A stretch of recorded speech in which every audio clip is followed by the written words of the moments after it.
Rádio Brasil Central. Em Goiânia, 7 horas.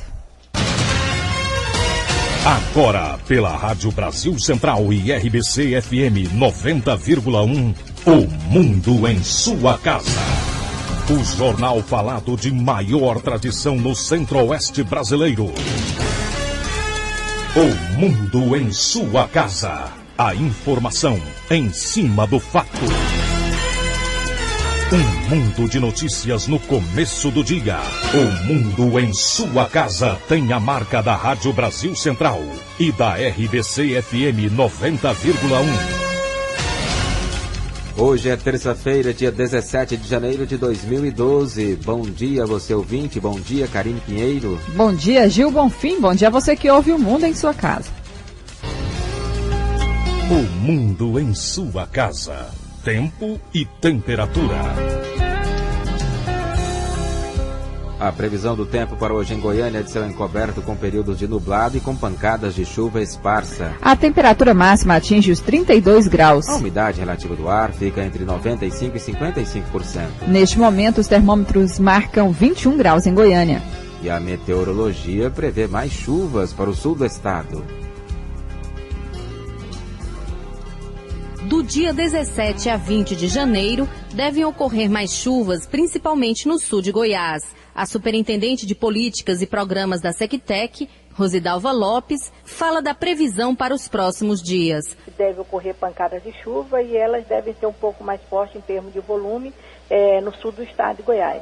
Sendo que depois, após o dia 20, ela pode exceder, pegar todo o estado, de uma maneira geral, com volume mais significativo. Porque a tendência é que ela continue até o dia 27 de janeiro. Rosidalva Lopes afirma que, pelo segundo ano consecutivo, Goiás sofre influências do fenômeno Laninha. Já dá para perceber que quando nós estamos diante desse fenômeno Laninha, nós temos uma frequência maior de intensificação da zona de convergência do Atlântico Sul. Essa zona de convergência do Atlântico Sul, ele é um sistema meteorológico e ele é característico dessa estação de verão.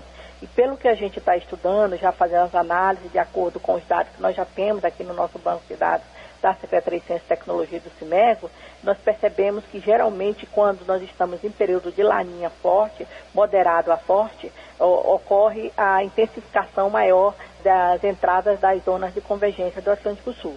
E quando isso ocorre, ela é característica de prolongar mais os dias com chuvas e termos menos dias com sol.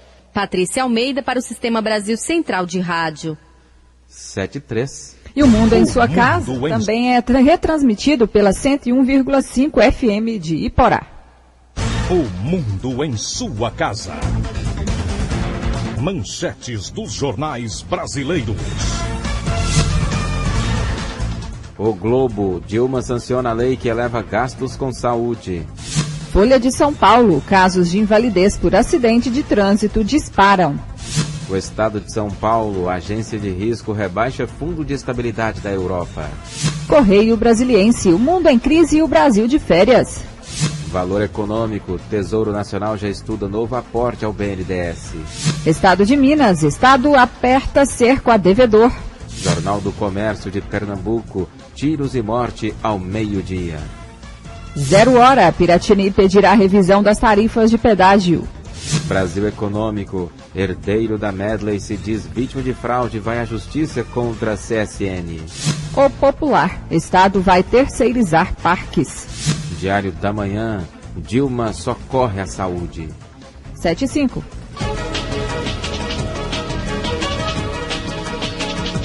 Vamos saber uma prévia dos fatos que serão notícia nesta terça-feira com o repórter Paulo Henrique Santos. Bom dia. Bom dia, Gil. Bom dia, Karine. Bom dia a todos. O governador Marconi Perillo anuncia mais ações na área da educação. Daqui a pouco, ao meio-dia, no Salão Dona Gersina, no Palácio das Esmeraldas.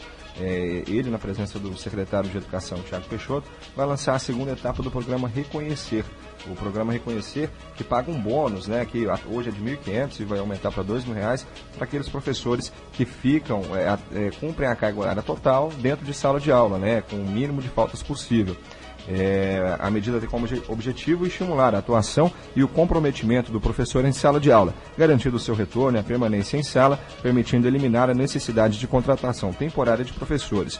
Para tornar a medida parte da política educacional do Estado, o governo encaminhou à Assembleia o projeto de lei que institui o bônus de forma permanente.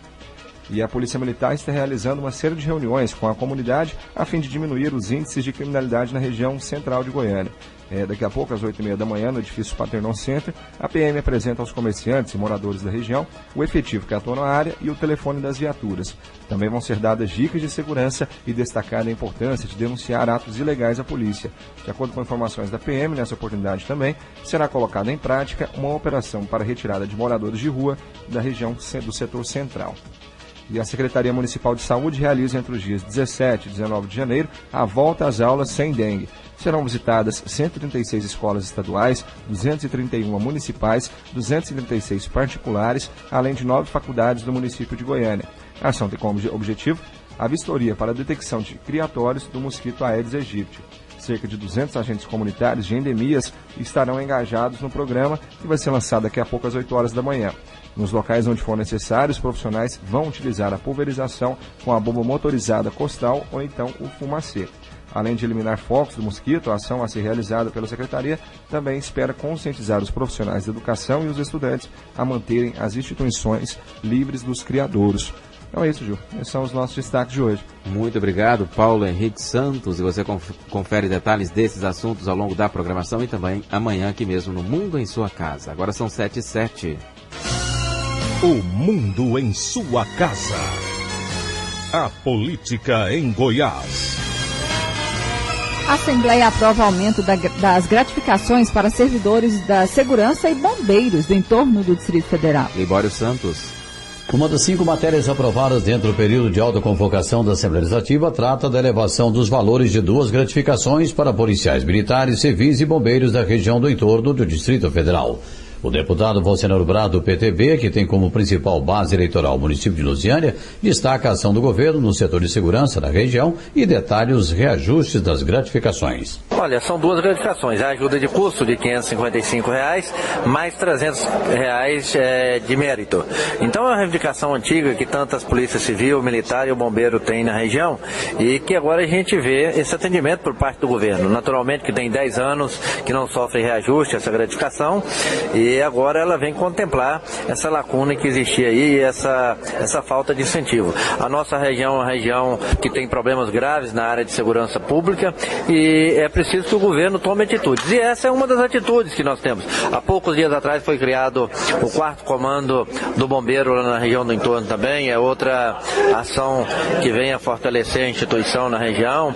E assim a gente espera que o governo do estado possa atuar em diversas áreas. Nós já temos projetado posto da Polícia Rodoviária na GO10 ali entre Lusiânia e Vianópolis. Então são ações do governo do estado que a gente espera que possa amenizar o problema da segurança pública na nossa região, que é grave. 7h09. E os deputados fazem avaliação positiva da autoconvocação na Assembleia. Ao avaliar a autoconvocação, o líder do governo, o deputado Helder Valino, PSDB, analisou o fato de um grande comparecimento de parlamentares, mesmo em sessões não remuneradas e dentro do período de recesso. Eu entendo isso como um amadurecimento da Assembleia e os que não estão aqui presentes, porque já estão em viagem, alguns no exterior, outros em outros estados do Brasil, mas nós temos um número significativo de deputados participando dessa autoconvocação, matérias importantes. Na verdade, a autoconvocação na casa, ela nunca foi remunerada. No caso, a remuneração era quando a convocação era feita pelo Executivo. Isso demonstra que nunca foi a questão do pagamento, de estar pagando ou não, a presença dos deputados em sessões extraordinárias. O deputado Hélio de Souza do DEM destaca a aprovação do Fundo para a CELG e analisa as presenças dos parlamentares. É uma obrigação, estamos em recesso, mas entendemos a urgência dessa tramitação e eu diria que 2 matérias que tinham essa finalidade, entre elas, a criando um fundo de aporte para a CELG e distribuição, para acabar de viabilizar a negociação entre o governo federal, o governo de Goiás, CELG e Eletrobras pudesse ser concretizada. Então, a resposta dos deputados foram favoráveis. Eu entendo que houve um sentimento que era uma questão de Estado, não uma questão de governo. A gente parabeniza, então, a Assembleia por essa definição. Libório Santos, Sistema Brasil Central de Rádio. 7h10. Prefeitos comemoram a aprovação do Fundo de Aporte à CELG. Com a aprovação do fundo na Assembleia Legislativa na noite deste domingo, o Estado vai receber a segunda parcela do empréstimo federal no valor de R$ 1.7 bilhão. Desse montante serão repassados cerca de R$ 85 milhões aos municípios, referentes à dívida da CELG com as prefeituras. O presidente da Associação Goiana dos Municípios, Márcio Cecílio Ceciliano, tem a expectativa de que o repasse ocorra até o final deste mês. Ele afirma que os recursos já têm destinação certa. Tem que ser investido, né? 25% na educação, que já seria retirada a parcela do Fundeb. Depois 15% na saúde e o restante de livre investimento. Pode ser investido no social, na infraestrutura. Essa negociação, essa viabilização financeira da Companhia Energética de Goiás facilitou muito para os municípios, porque possibilitou o pagamento do ICMS devido ao Estado e, consequentemente, o repasse das parcelas aos municípios. Isso ajudou, isso deu um fôlego, isso possibilitou os municípios a honrar os compromissos financeiros que ocorreram no ano de 2011. A matéria que cria o Fundo de Aporte à CELG-D segue agora para a sanção do governador. Karine Pinheiro para o Sistema Brasil, Central de Rádio. 7:12. O mundo em sua casa. Política nacional.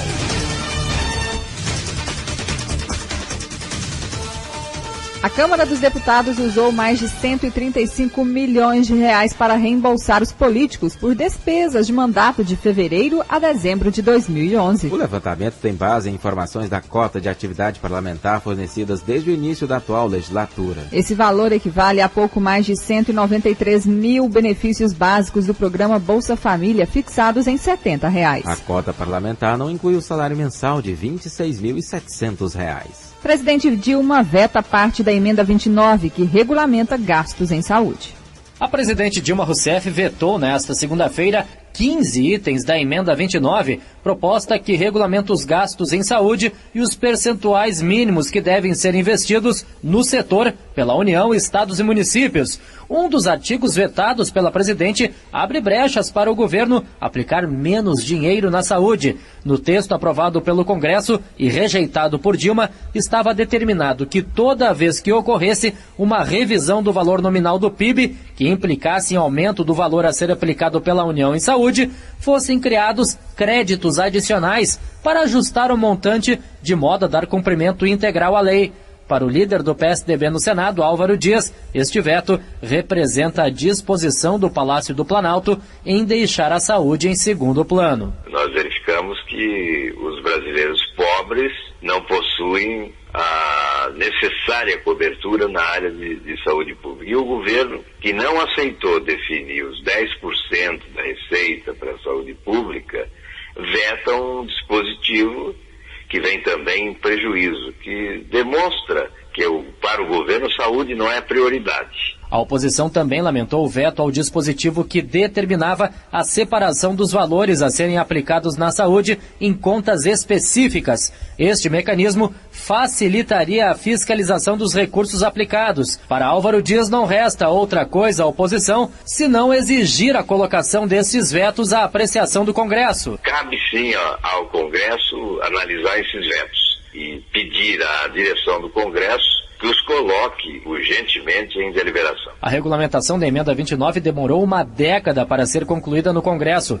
Pelo texto aprovado em dezembro, permanece para a União a regra segundo a qual o governo deve aplicar na saúde o valor empenhado no orçamento anterior, acrescido da variação nominal do Produto Interno Bruto.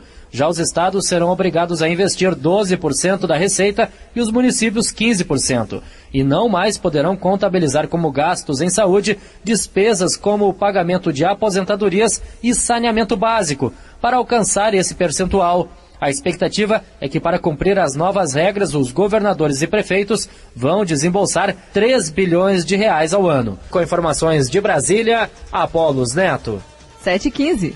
O presidente do Supremo Tribunal Federal, ministro César Peluso, negou ontem o pedido de liberdade para o líder sem terra José Rainha Júnior. Ele foi preso em junho do ano passado sob acusação de envolvimento em desvios de verbas destinadas a assentados no Pontal do Paranapanema. A Polícia Federal estima irregularidades que somam 5 milhões de reais. A prisão aconteceu na chamada Operação Desfalque, que chegou a prender outras 8 pessoas. Segundo o pedido formulado pela defesa, houve constrangimento ilegal na prisão de Rainha Júnior, pois ele teria sido preso por por suposta ameaça à testemunha. Ao decidir, o ministro César Peluso afirmou que não é caso de liminar. Segundo ele, a ordem de prisão contém a devida fundamentação. Além de Rainha Júnior, a liminar também pedia a liberdade de Claudemir da Silva Novaes e Antônio Carlos dos Santos. Eles foram presos sob suspeita de integrar a organização criminosa voltada para a prática de crimes ambientais, de peculato, apropriação indébita e extorsão.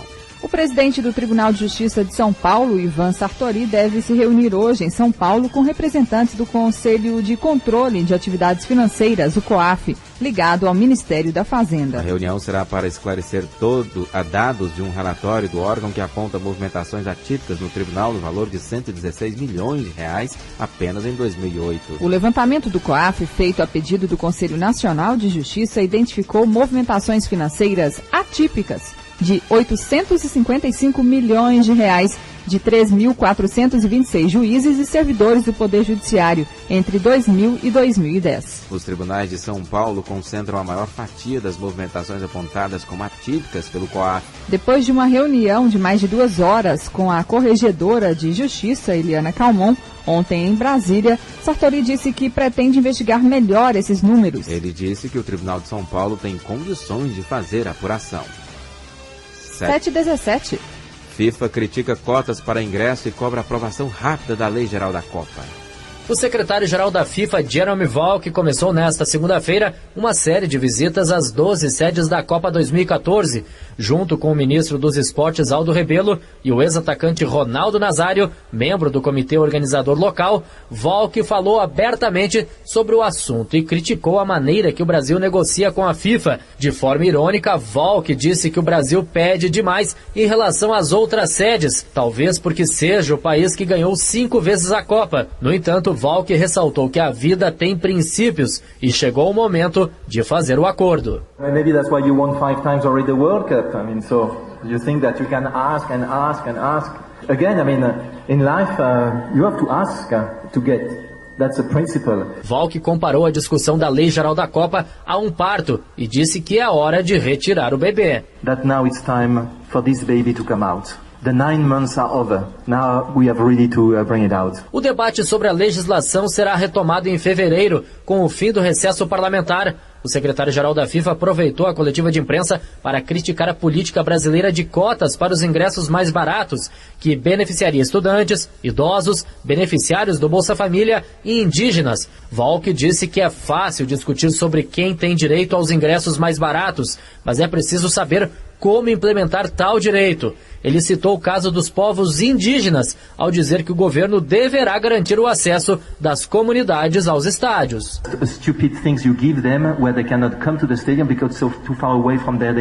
O secretário-geral da FIFA também defendeu que o governo brasileiro seja responsabilizado em casos de prejuízos causados à entidade por conta de desastres naturais na Copa 2014. O Palácio do Planalto defende que a União pague os danos causados à entidade apenas em casos de ação ou omissão, enquanto a FIFA insiste em colocar tragédias da natureza. Com informações de Brasília, Apolos Neto. Agora são 7h19. O mundo em sua casa. A informação em cima do fato.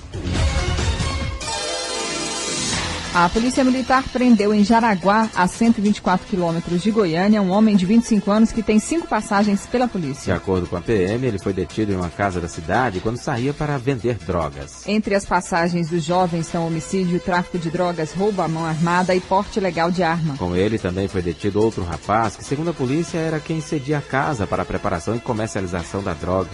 A Polícia Militar apresenta resultados da Operação Cidadania realizada em Aparecida.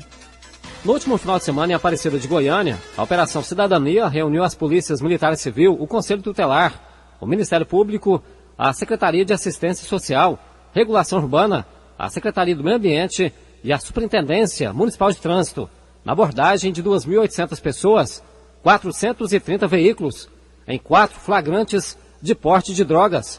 2 armas de fogo foram apreendidas e 6 menores de idade foram encaminhados para o Conselho Tutelar. Segundo o chefe do 2º Comando Regional da Polícia Militar, Coronel Silvio Benedito Alves, o resultado foi satisfatório, a exemplo da Operação Atalaia. A polícia na rua, a sensação de segurança é maior e a prevenção também é maior. e nós conseguimos também recuperar 5 veículos nessa operação. Então os dados são altamente positivos. Nós só estamos anunciando no momento que a gente está partindo para a operação, né? Mas agora nós já temos, por exemplo, quando vamos sair para a operação, mapeado todo pelo serviço de inteligência da PM, mapeado todos os locais de crime, aonde é que nós vamos agir, e esses policiais, esses agentes, de forma que estarão lá descaracterizados, não fardados, já estão no local com os levantamentos. Então a gente chega e já dá o flagrante. Nós tivemos nos terminais de ônibus, tivemos nas local, muitas vezes é usado como distribuidora de bebida, mas é uma fachada, na verdade um ponto de tráfico, uma boca de fumo, e a gente também fez batidas policiais nesses locais.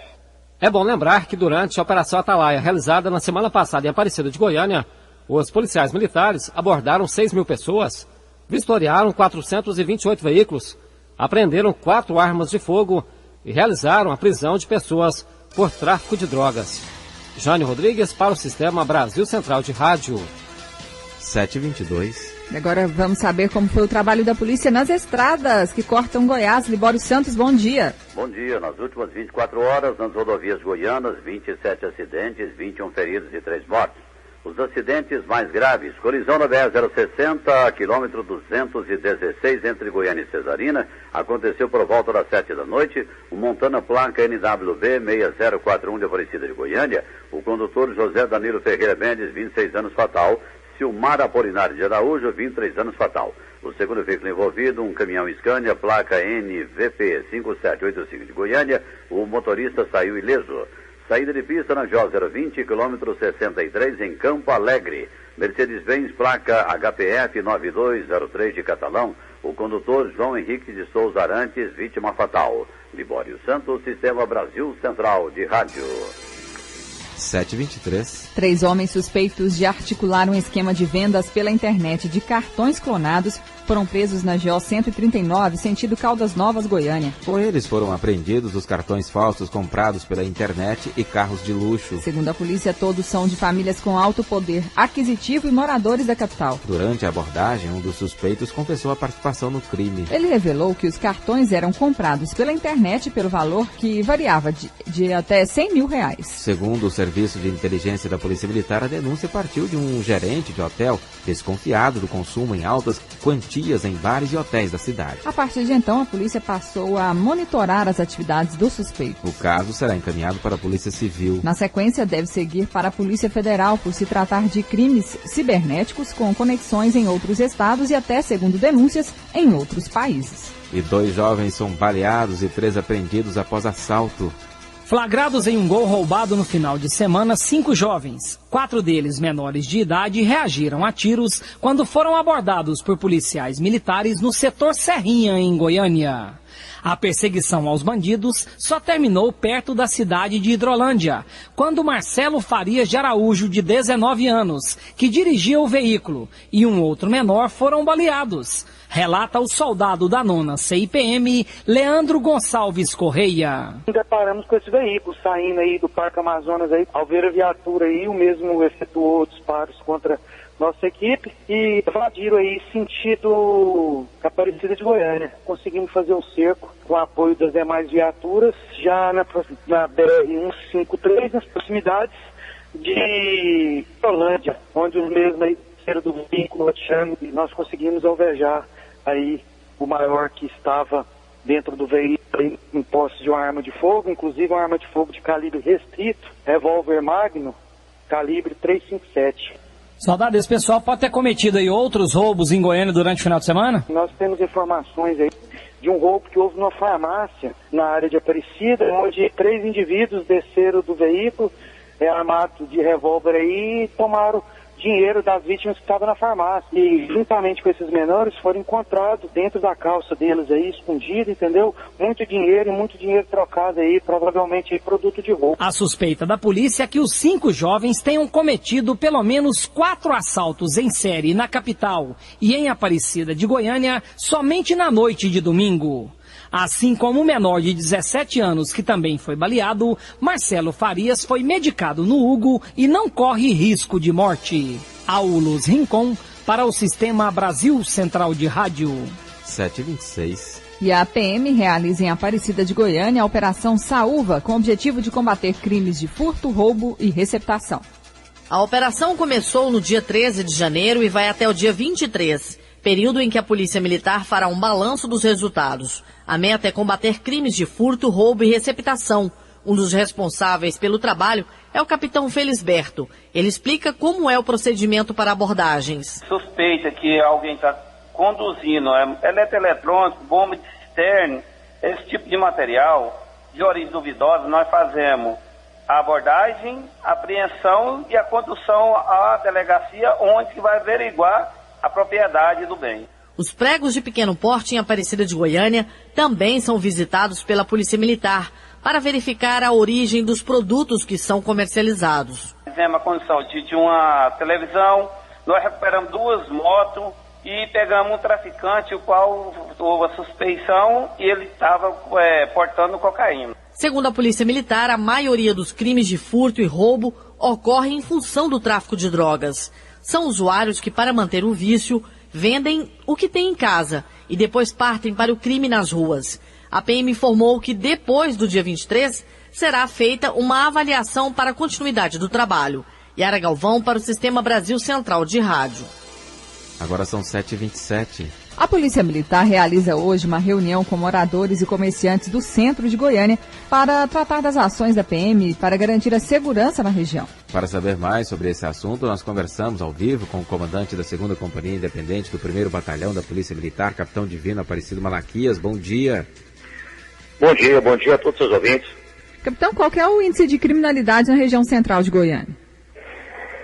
O índice de criminalidade em Goiânia, ele não existe aquela situação fixa. Existe a questão dos moradores de rua, que tem uma grande concentração na área central, até em questão de ali estarem posicionado a rede de restaurantes. Então, esses moradores eles têm preferência de permanecer nesse local em razão dessa alimentação que de uma certa maneira é farta a eles, bem como também propicia os pequenos furtos para manutenção do seu vício. E o que a polícia tem feito para reduzir o número de moradores de rua, já que, como o senhor disse, esses crimes são atribuídos a eles? O grande problema é que nós temos que envolver nessa situação os demais órgãos. A questão de triagem, recolhimento, recondução, a esse pessoal, uma grande maioria são de outros estados, não cabe à Polícia Militar. Então, os demais órgãos têm que ser envolvidos nessa situação.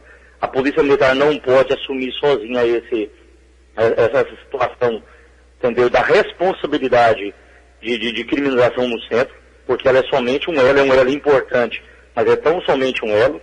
Então, o que nós percebemos é isso. Na última terça-feira, nós fizemos aí, a grande maioria da mídia acompanhou, o recolhimento de maneira coercitiva, visando identificação. Nessa operação foi constatado 3 ou 4 pessoas que se encontravam foragidas da justiça, porém deu toda uma repercussão negativa por determinados segmentos, representantes do ativo, alegando que aquilo não seria atribuição da polícia. Alguma coisa tem que ser feita. Se não é da polícia, então, os demais órgãos que têm a iniciativa de cada um executar aquilo que é sua atribuição. Capitão, o senhor falou de furtos na região, mas quais os outros crimes mais ocorrem no centro de Goiânia? A grande verdade é que o pessoal tem uma mania de querer tampar a coisa com peneira. Ninguém gosta de tocar no assunto porque é um assunto polêmico. Mas eu, em reunião com o pessoal no centro, vários desses, e eu percebi que é a situação da maioria, o grande problema é que os moradores de rua, eles incomodam até mesmo pela questão da poluição visual. Vários dos comerciantes falaram assim, olha, eu chego no meu restaurante, não é que eles obrigam eu a dar a comida. Se eu falar, se vai esperar até as 14 horas, onde vai diminuir o movimento, eles permanecem na porta do restaurante, porque o aspecto físico deles não é tido como não aceitável, pelo mau cheiro, porque mal tomam banho, são pela presença em si. Então eu percebo que vários dos comerciantes não querem a presença daqueles moradores de rua no centro de Goiânia. E aí, além dessa toda a situação, ainda existe o pequeno furto que tem que manter o vício. Ninguém entrega pedra de graça ao usuário. Então, para manter esse vício é uma coisa barata? Aí em cima disso é feito roubo de bolsas de senhoras, de celulares, qualquer tipo de mercadoria que eles encontram da maneira mais fácil. Capitão, no centro da cidade é possível identificar locais onde esses moradores de rua fazem uso constantemente do crack? Pode ser conhecido como Cracolândia? Não chega também a esse absurdo, essa palavra Cracolândia igual foi determinada em São Paulo. Não existe uma concentração. O número aqui é bem menor, existe realmente, mas eles não tem, olha, tal ponto, debaixo da marquise e tal. É nômade, entendeu? É onde tiver melhor conveniência. Está chovendo? Esse local aqui está protegido? É ali, à noite. Aonde que é melhor para dormir? Eu achei aqui um local que é mais adequado. Então, existem alguns locais de maior incidência. Mas falar que aquele ponto ali é constante, é fixo, não.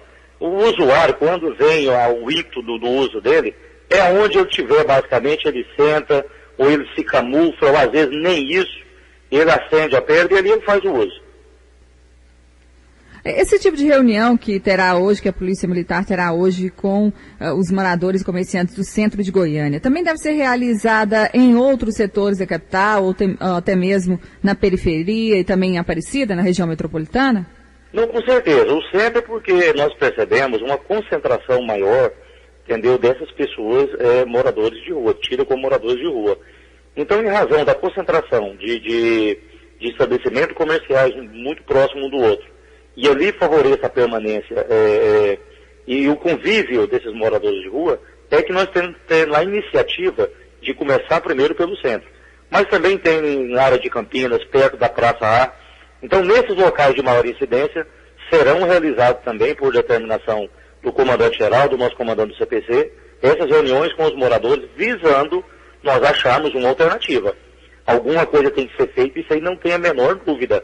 Agora nós temos que chegar ao seguinte, pode ser a atribuição de quem? É da Polícia Militar? Então nós vamos fazer a nossa. Essa atribuição é da assistência social, é da Prefeitura? Então que a Prefeitura também assuma esse ônus. Como se diz, indicativo de responsabilidade é que nós estamos visando com essa reunião junto aos moradores. E de que forma moradores e comerciantes podem contribuir para a prevenção da criminalidade, capitão? Tem uma situação, a gente percebe também, e a gente tem que ter a ciência de que o patrimônio público, o primeiro interessado em defender ele é o proprietário. Eu, a minha casa, o meu carro, o primeiro interessado em defendê-lo sou eu. Eu não posso atribuir só porque está numa Constituição que o Estado ele é o responsável na sua maioria e eu acreditar fielmente nisso. Existe uma série de impedimentos, fatores adversos, que me colocam numa situação de ser o responsável primeiro. Esse dia eu fui em um restaurante que foi furtado ali no centro, ele teve lá parte da instalação física arrombada, o proprietário pegou a porta da frente, o vitrô, colocou grades, tudo, beleza. A parte de cima do estabelecimento dele é de teleplan, e ele não tem nem forro. Então, quer dizer, qualquer cidadão ali que tiver o mínimo de iniciativa para o crime, é fácil subir, subiu numa mangueira, tirou a telha, entrou, botou a telha no mesmo local. Ele não tinha um sistema de segurança, não tinha nenhum sistema que pudesse auxiliar a polícia no reconhecimento desse meliante, porque na operação que nós fizemos semana passada, todos que lá compareceram na sessão de identificação foram fotografados e identificados. E esses dados se encontram de poder da Polícia Militar. Então, se ali tivesse uma câmera que visualizasse o rosto do meliante, nós poderíamos, junto com o proprietário, olha, aqui existe um manual com as fotografias, um arquivo com a fotografia do morador de rua. O senhor consegue identificar? Consigo, é esse. O senhor topa, então, nós sabemos onde vamos pegá-lo. O senhor desce com a gente até o DP, se ele assim o fizer, será feito o trabalho de polícia. Caso contrário, fica impossibilitado a ação da Polícia Militar.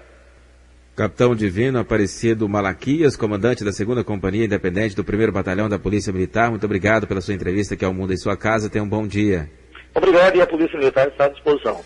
Capitão, informando então que a PM realiza hoje uma reunião com moradores e comerciantes do centro de Goiânia para tratar então das ações da polícia visando garantir a segurança na região. 7h35 agora. O Conselho Estadual de Educação analisa a matriz curricular para 2012.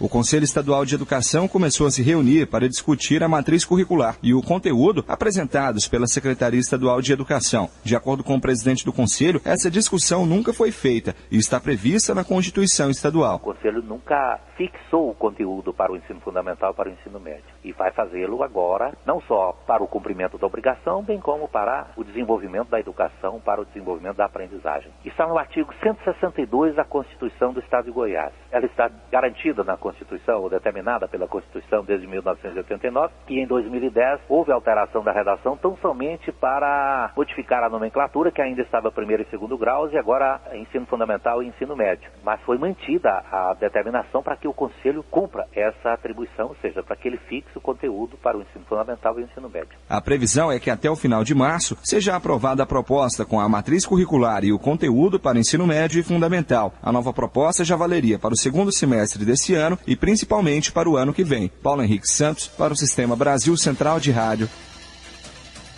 Aulas na rede estadual de ensino começam amanhã.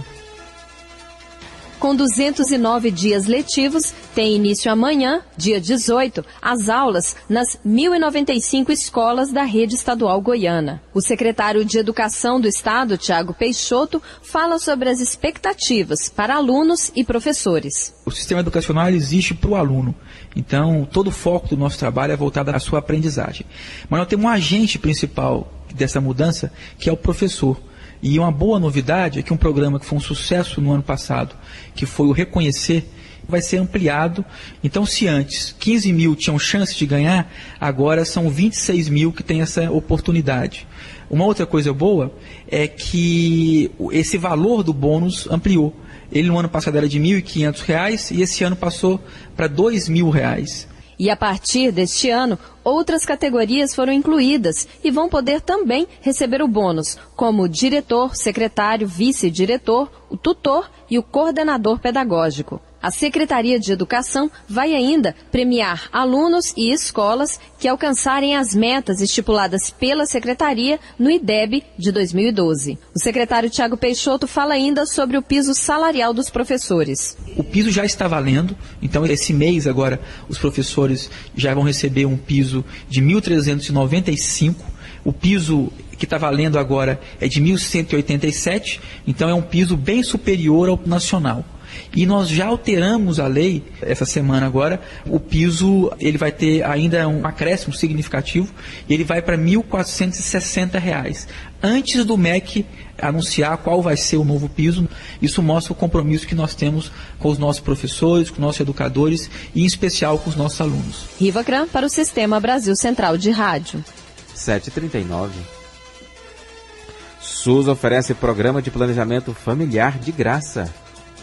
O casal que não quer mais ter filhos pode recorrer a vários métodos contraceptivos, que vão desde o uso da camisinha, da pílula anticoncepcional, até as cirurgias de laqueadura e vasectomia. O diretor da maternidade Nascer Cidadão, Sebastião Moreira, explica que todos os métodos estão disponíveis na rede pública de saúde, mas a procura é baixa. Na opinião dele, o planejamento familiar ainda é desconhecido de grande parte da população. Vasectomias são realizadas 10 por semana. Não é realizado mais porque não tem demanda, mas se tiver demanda pode até dobrar a quantidade. Laqueadura de tubária nós fazemos em torno de 60 por mês. Também muitas vezes não tem fila, né? Porque a demanda infelizmente é menor do que a oferta. Em parte de falta de conhecimento da população e em parte também porque a maternidade Nascer Cidadão é na região noroeste, né? Jardim Curitiba 3, e muitas pessoas ainda acham que a maternidade só atende pessoas da região noroeste, né? Isso era uma prática antiga de regionalização, mas que não é mais porque o SUS é universal. Sebastião Moreira diz que a laqueadura e a vasectomia são realizadas pela Secretaria Municipal de Saúde na maternidade Nascer Cidadão, que recebe pacientes encaminhados. Podem fazer a cirurgia os homens e mulheres com mais de 26 anos de idade. Eles devem provar que têm pelo menos 2 filhos vivos. Os demais métodos contraceptivos estão disponíveis na rede básica de saúde. Karine Pinheiro para o Sistema Brasil Central de Rádio.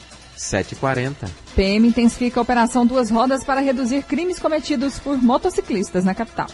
Durante a semana, a Operação Duas Rodas, desencadeada pela Polícia Militar, fará bloqueios principalmente nas ruas e avenidas que dão acesso às agências bancárias de Goiânia. Comandante do 31º Batalhão da PM, o Major Célio Pereira Bueno fala sobre o trabalho, que tem como propósito garantir tranquilidade para o cidadão de bem. São operações em pontos críticos na área do comando do policiamento da capital, determinado pelo senhor Coronel Katayama, e visa principalmente coibir a prática do roubo e outros ilícitos.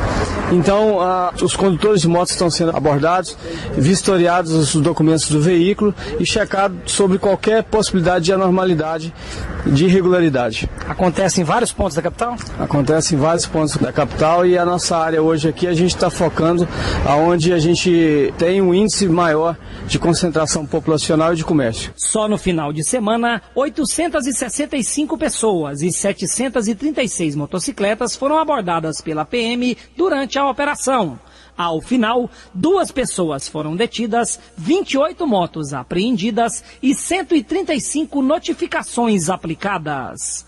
Aulus Rincon, para o Sistema Brasil Central de Rádio. 7h42. Prefeitura de Goiânia abre licitação para a escolha de 239 novas concessões de serviços de táxi na capital.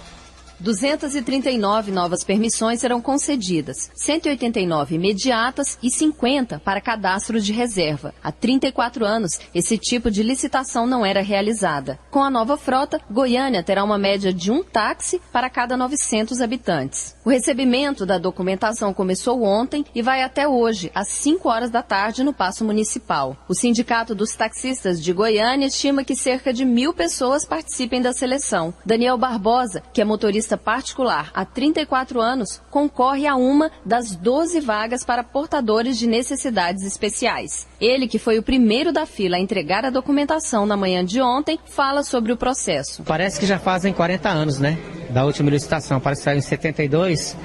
E eu tô achando muito bom, principalmente pessoas que já estão na minha idade, 57 anos, e já está fora do mercado de trabalho, né? Então já é uma chance para a gente voltar ao mercado de trabalho, né? Voltar ativa, com a idade de quase 60 anos. Então a maior parte das pessoas que estão participando, eu acredito que sejam acima de 50 anos. Foram convidados para acompanhar todo o processo da licitação um representante do Ministério Público e um do Sinditaxi, além de 3 licitantes que serão escolhidos por sorteio. O secretário municipal de Compras e Licitações, Andrei Azeredo, fala sobre os critérios que vão ser analisados. Os critérios são bem claros, estão previstos no edital e serão avaliados e considerados para a pontuação técnica o tempo de habilitação, o tipo de categoria da habilitação, a idade do veículo e a nota personalíssima que cada um possui do curso que fez para a formação de motorista de táxi, que é ofertado pelo SEST-Senat, um único órgão credenciado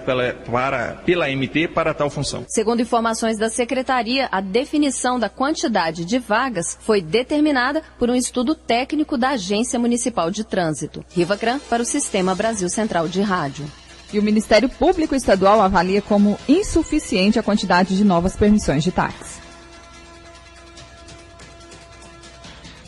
As novas permissões de táxi em Goiânia não são suficientes para atender a demanda.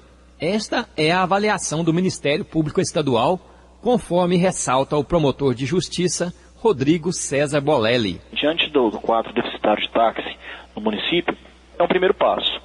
Obviamente que o número de vagas ainda não é suficiente para atender toda a demanda, é necessário um número muito maior, mas já é um primeiro passo e com certeza posteriormente nós vamos iniciar novas negociações para que sejam abertas novas vagas, novas permissões para serviço de táxi no município. O promotor de justiça diz ainda que não acredita que a entrada de novos profissionais no mercado force a redução de preço da viagem. A princípio não, mas isso com mais tempo pode ser que venha a acontecer, mas a princípio não vejo essa possibilidade. De acordo com Rodrigo Bolelli, avaliações do Ministério Público mostram que Goiânia é uma das capitais com menor número de táxis por habitantes. Segundo ele, seria necessário o dobro das permissões, cerca de 500, para atender a demanda da cidade.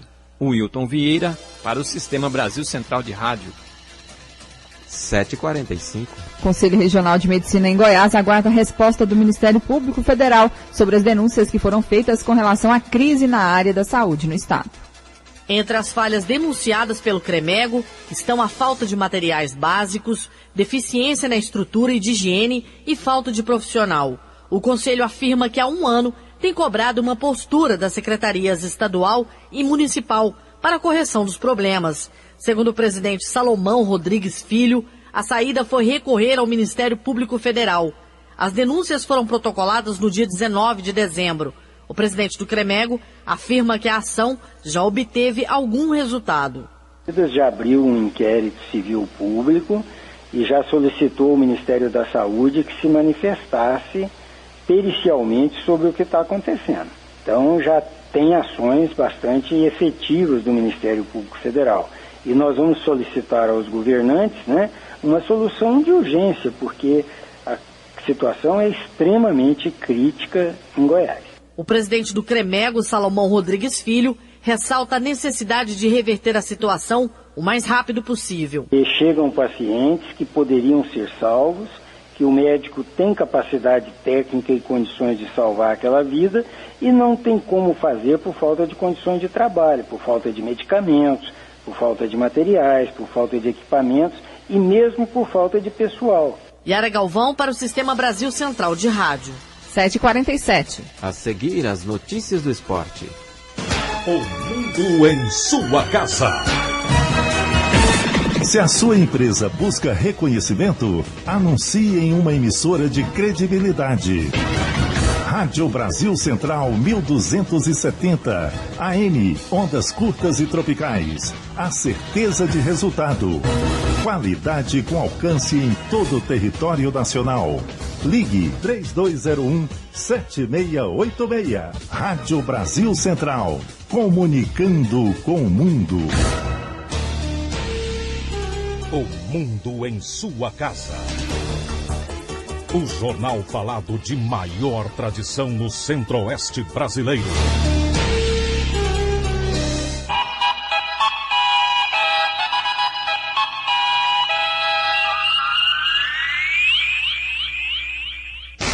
O mundo em sua casa. Esporte.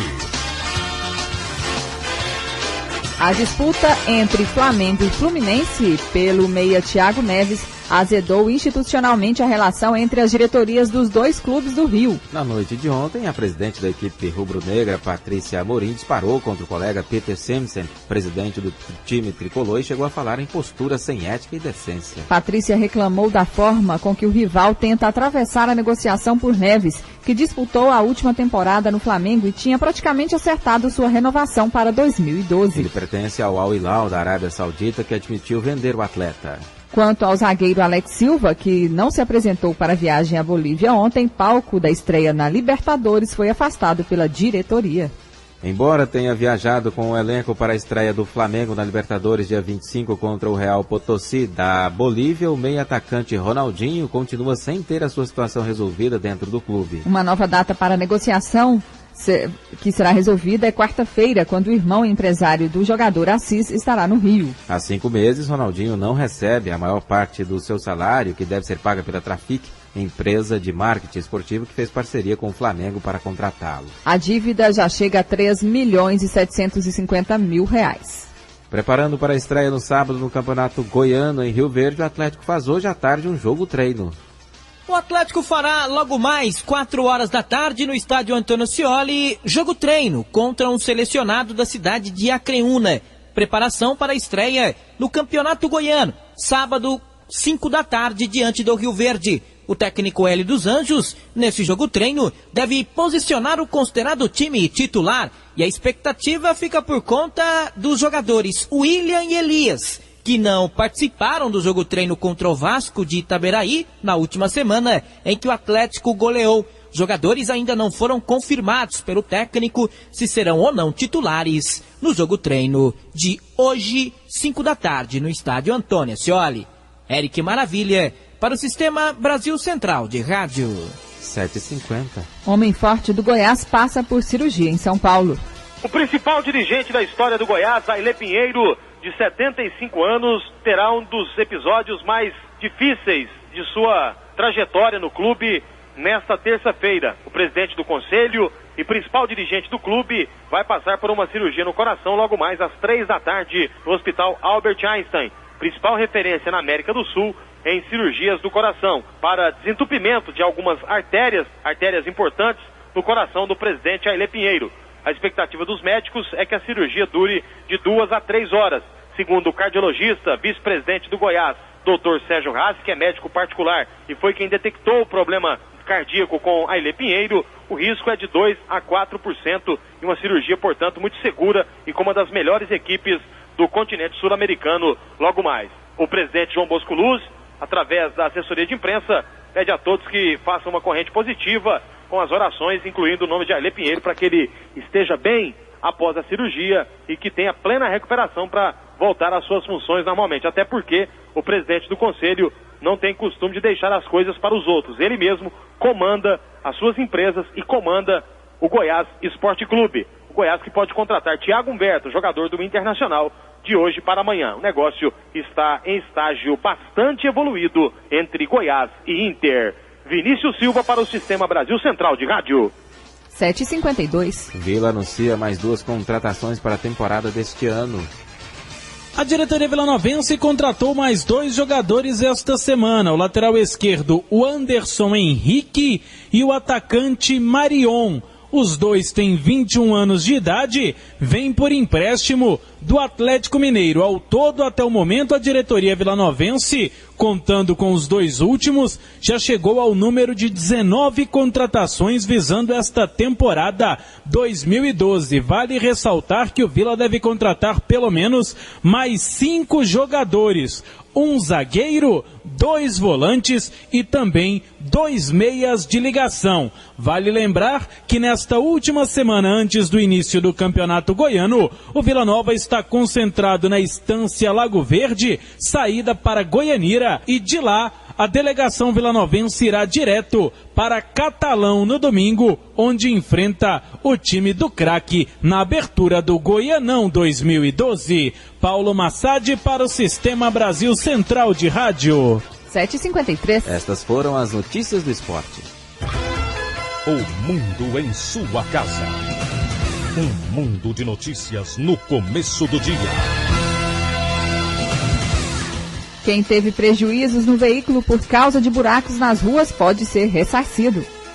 Os buracos nas ruas e nas rodovias aumentaram muito por causa das chuvas e têm causado prejuízos a muita gente, principalmente devido a estragos em veículos. O presidente em Goiânia do IBDEC, o Instituto Brasileiro de Defesa do Consumidor, Wilson Rascovitch, lembra que além da reparação por perdas materiais, o cidadão tem direito à indenização do Estado caso sofra danos físicos, o que ocorre, por exemplo, quando alguém quebra o pé ou a perna ao pisar em buracos. A proteção da pessoa está garantida no Código de Defesa do Consumidor, uma vez que todos pagam impostos para ter direito a benefícios, entre eles o de vias públicas em condições adequadas para o trânsito. O Wilson faz um apelo para que a população denuncie e busque reparação na Justiça contra o Estado, a União e as prefeituras, diante de transtornos causados pelos buracos nas vias públicas. Se ninguém reclama, continua do jeito que está.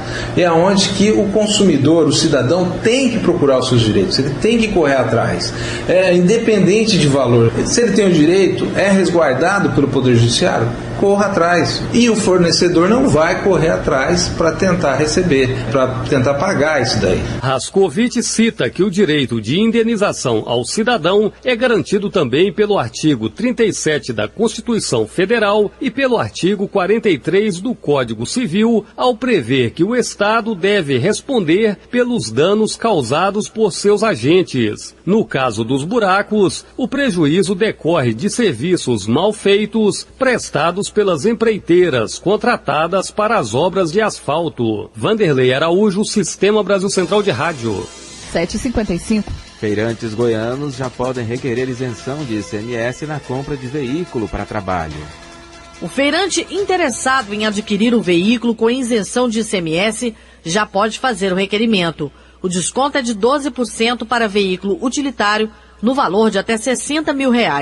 O gerente de orientação tributária da Secretaria Estadual da Fazenda, Lidione Bento, explica o que precisa ser feito para obter o benefício. No site da Secretaria da Fazenda consta, lá no item serviços, o requerimento e a relação de documentos que deve ser anexada junto a esse requerimento.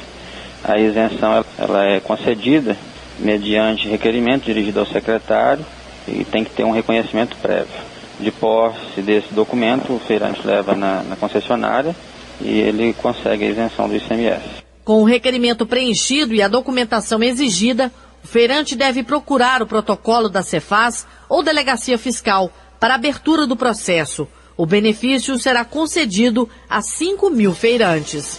Yara Galvão para o Sistema Brasil Central de Rádio. 7h57. Governo do Estado reabre Parque Ecológico e anuncia investimentos para o meio ambiente em Goiás.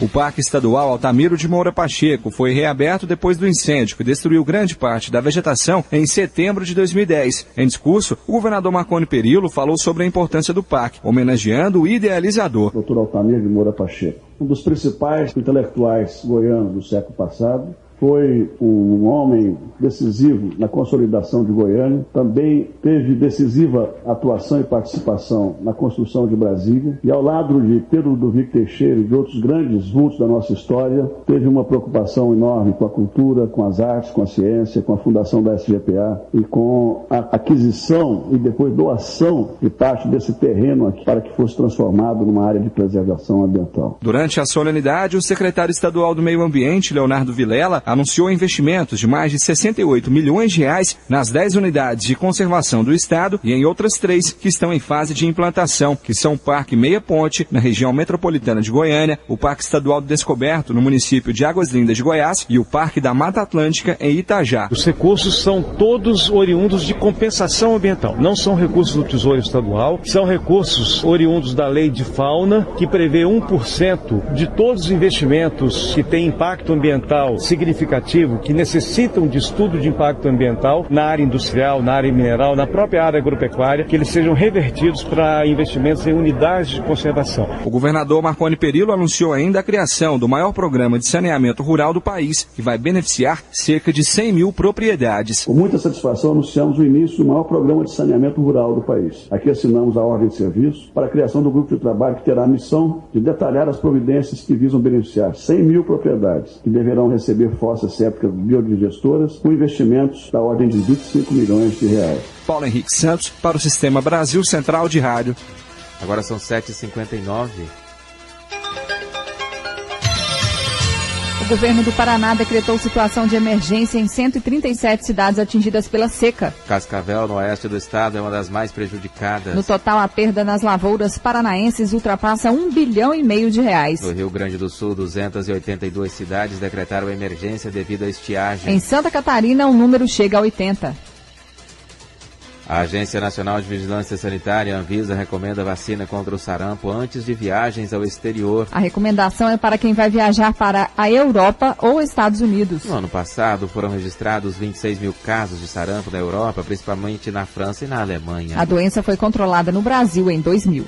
Em Alagoas, começou o julgamento do ex-suplente acusado de ter mandado matar a deputada federal Ceci Cunha para ocupar a vaga dela na Câmara. O crime foi há mais de 13 anos. 7h59, noticiário internacional. Equipes de resgate ainda procuram ao menos 29 vítimas do naufrágio do navio Costa Concórdia, segundo a Guarda Costeira italiana. De acordo com as informações do órgão, 4 tripulantes e 25 passageiros continuam desaparecidos 3 dias após a embarcação bater em rochas e virar. E o governo italiano vai declarar estado de emergência na região por causa do risco de que 2.300 toneladas de combustível se espalhem no mar. O ministro do Meio Ambiente disse que o material líquido começou a vazar do navio. E a Venezuela oficializou ontem o fechamento de seu consulado em Miami. A medida foi uma resposta à expulsão da consuleza Lívia Acosta pelos Estados Unidos. A oposição ao presidente Hugo Chávez afirmou que a medida é discriminatória porque prejudica os venezuelanos nos Estados Unidos.